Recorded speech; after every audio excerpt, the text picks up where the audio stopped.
Get out of my way. You're blocking the hallway. That was the first thing my sister-in-law said to me when I walked through the front door. Not welcome home. Not how are you feeling. Not even a glance at the baby carrier in my arms. Just get out of my way. I had been in that house for 6 years. I had painted every wall in it. I had replaced the water heater when it broke in February.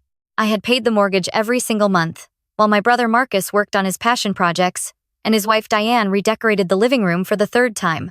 I was 31 years old, 8 months out from a divorce I hadn't asked for, and I had just spent 4 days in the hospital, recovering from a kidney infection.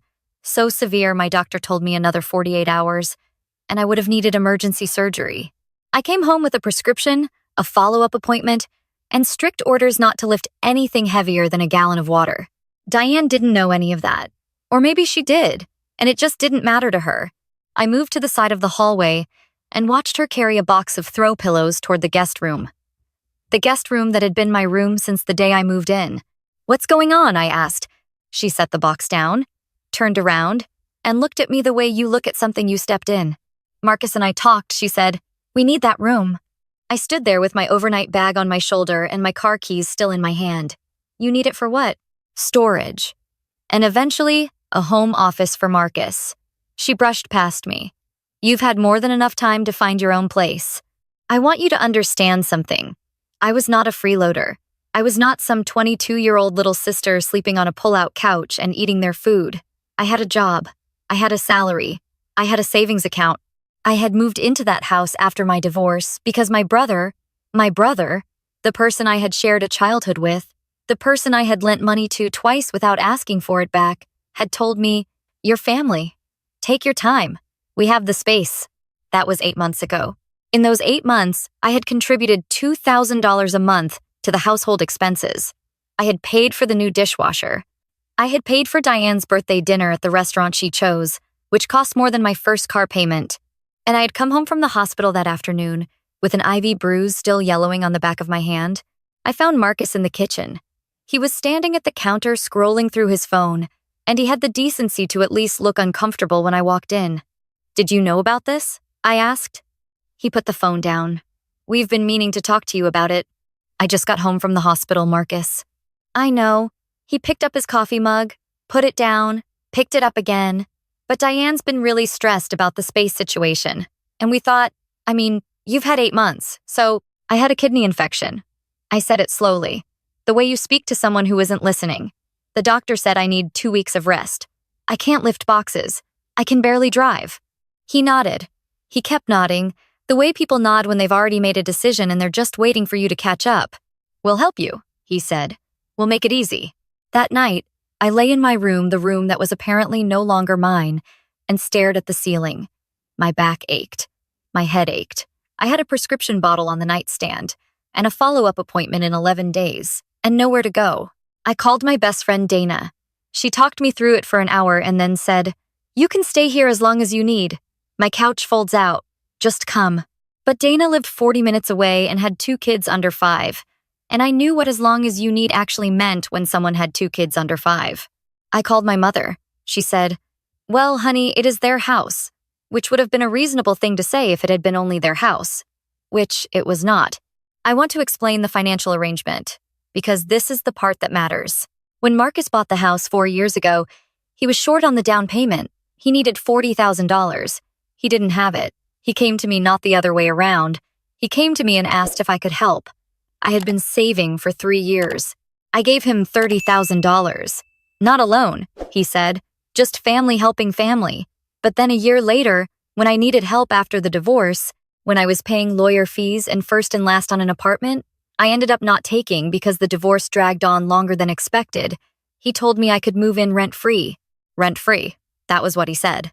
The $2,000 a month was my idea, I insisted. I didn't want to feel like a burden. So, let's be clear about what was happening.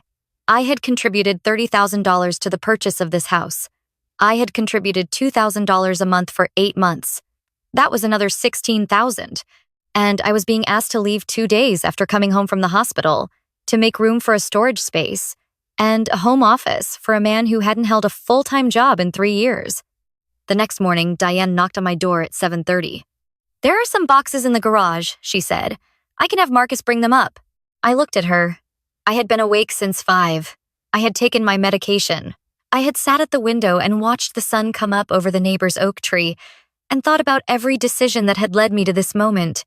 "Give me 2 weeks," I said. She tilted her head, the way a person does when they're about to say no in a polite voice. "We were really hoping by the end of the week." "Diane," I kept my voice very even. "I am on antibiotics. My doctor told me not to lift anything. I physically cannot pack my room in 4 days." She gave me a look that I can only describe as inconvenienced. "We'll help you pack," she said again. "It'll go fast." She closed the door. I sat on the edge of the bed and took 3 slow breaths. Then, I picked up my phone and called the one person I had been avoiding calling. My Aunt Ruth, my father's older sister. She was 63, she lived 20 minutes away, and she had never once pretended to like Diane. She picked up on the second ring. "Tell me everything," she said before I even spoke. So I did. I told her everything: the room, the boxes in the garage, the 7:30 knock, the 2 weeks. I told her about the $30,000 and the $16,000 in monthly expenses. I heard her breathing on the other end of the line, slow and deliberate, the way she breathes when she is deciding something. "Are you well enough to drive?" she asked. "Barely." "Don't drive. I'll come to you." A pause. "And, sweetheart, don't sign anything, don't agree to anything, and don't pack a single box until I get there." She arrived at 11 with coffee and a notepad and a look on her face that I recognized from my childhood. It was the look she got at family meetings when someone said something that wasn't going to stand. She sat across from me at the small table in my room, and she asked me to walk her through every financial contribution I had made to the house since the beginning. I pulled up my bank statements on my laptop. We went through them together. $30,000 for the down payment, $16,000 in monthly contributions, the dishwasher $840, Diane's birthday dinner $312, the plumber who came in November $260, new curtains for the living room that Diane had said she would pay me back for $180. Aunt Ruth wrote it all down. "Is any of this documented?" she asked. I had the bank transfers for the down payment. I had every Venmo transaction and every bank statement going back 8 months. She nodded slowly. "Good. What are you thinking?" I asked. She put the pen down and looked at me over the top of her reading glasses.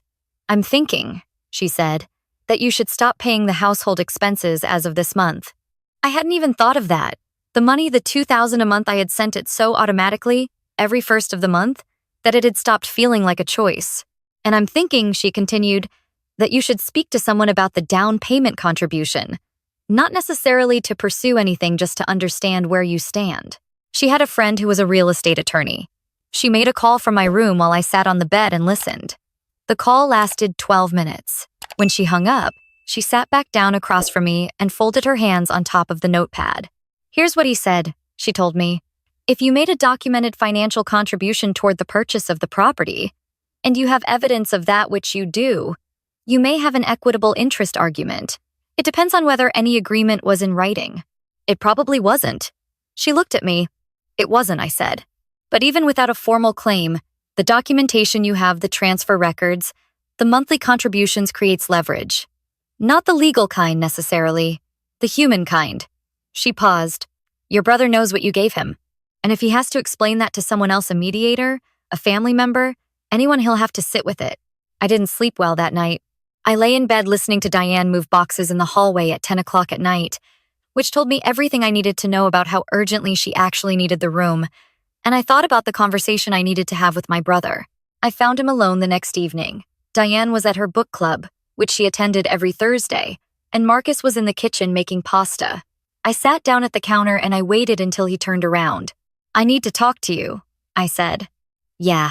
He turned the burner down. I figured, "I need you to tell me something, honestly." He leaned against the counter. He looked tired. Marcus always looked tired these days, even though, as far as I could tell, he wasn't doing very much. "When you asked me for that $30,000, I said, 'What did you think you were asking me for?'" He was quiet for a moment. "Help," he said. "And what did I give you?" "Help." Another pause. "Significant help. I gave you money I had saved for 3 years," I said. "And I gave it to you because you were my brother, and you needed it. And I genuinely thought that meant something. That family, helping family, went in both directions." He looked at the pasta. He looked at the counter. He looked everywhere but at me. It does, he said quietly. Then why am I packing my room 4 days after leaving the hospital? He didn't answer, which was, in its own way, an answer. I'm going to stop my monthly contributions, I said. Effective this month. I'm giving you 2 weeks' notice, which is 2 weeks more than you gave me, and then I'm leaving. And Marcus the First waited until he looked at me. I want you to think about what the last 8 months have actually cost me, and what they've cost you, because I don't think they're the same number. I left the kitchen. I went back to my room and I sat on the floor because the bed was starting to feel like it belonged to someone else, and I called Dana. How'd it go? She asked. He didn't disagree with anything I said, I told her, which I think is the saddest part. Dana was quiet for a moment, then she said, My couch is real comfortable, you know. Maddie and Jonah would love having their aunt around. I laughed for the first time in days. It hurt a little. My back was still sore, but it felt good. Aunt Ruth came back 2 days later, this time with her car and a plan. She had called 3 apartment buildings in the area and spoken to the leasing offices. She had found me a furnished studio month to month, no long-term commitment that I could move into in 5 days. It was small. It had a window that looked out onto a parking garage. The carpet was a shade of beige that could generously be described as inoffensive. I loved it immediately. I stopped my automatic transfer on the 1st of the month. The $2,000 that would have gone to Marcus and Diane's household account stayed in mine. I watched it sit there in my balance and felt something I hadn't felt in months. Something close to calm. The moving process was not easy. I had asked Marcus to help pack, and to his credit, he did. He carried boxes, he wrapped things in paper, he did not complain. Diane stayed out of the room during the process, which I appreciated because I didn't trust myself to be in the same space as her for extended periods. I had things to say that I had decided not to say, and that required a certain amount of distance. On the last day, when the last box was in Aunt Ruth's car and I was standing in the emptied room looking at the walls I had once chosen the paint color for, Marcus appeared in the doorway. I'm sorry, he said. I know that's not enough. I looked at the walls, pale green, a color called Quiet Meadow, which I had picked out on a Saturday afternoon when I had thought this house was a home I was helping build, rather than a place I was temporarily permitted to exist in. It's not, I said, but I appreciate you saying it. He nodded. He had the same face he'd had since we were children, when he knew he'd done something wrong. Eyes slightly down, jaw tight. I had spent a lot of years feeling sorry for him when he made that face. I was working on not doing that anymore. I took one last look at the room, then I turned around and walked out. Aunt Ruth had made dinner at her place, the kind of dinner she used to make when we were kids. Her roast chicken and those mashed potatoes that she's never once written a recipe for because she makes them by feel. I sat at her kitchen table and ate until I was full for the first time in 2 weeks. She poured me a glass of wine and put on the kind of old music that doesn't require you to do anything except listen. What are you going to do now? She asked. I thought about it. I thought about the studio apartment and the month-to-month lease and the savings account that was, for the first time in 8 months, going to stay intact. I'm going to sleep in a bed that's mine, I said. I'm going to go to my follow-up appointment and get cleared to lift things. And then I'm going to figure out the next part. She lifted her glass. Good enough. It's been 4 months now. The studio is still small and the carpet is still that shade of inoffensive beige, but I've put plants on the windowsill and a rug over the worst part of the floor, and it looks, honestly, like somewhere a person chose to be. I did not pursue the equitable interest question legally. I made that decision myself, without pressure from anyone. Marcus and I are carefully, slowly still talking. Diane and I are not. That feels like the right distribution. The $30,000 still sits in my mind sometimes, usually at quiet moments, usually late at night. I don't know if I'll ever fully make peace with it, but I've started to understand the difference between what something cost and what it was worth. Helping my brother when he needed it, I don't regret that. I regret that I let the version of myself who needed help get treated like a burden by the same people I had once shown up for without hesitation. I promised myself the night I sat on the floor of that room with the boxes around me and my prescription bottle on the nightstand that I would not do that again.